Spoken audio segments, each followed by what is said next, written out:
Let's play some chords in our key of A, starting with an A, 4, 3, and 2, moving to a D, 3, 1, and 2, our E, 3, 5, and 4, and our B minor, 1, 2, 4, and 3.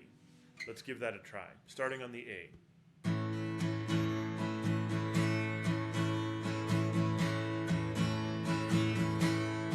D,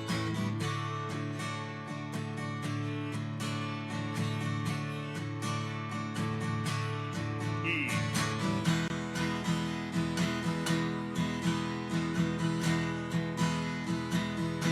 B minor,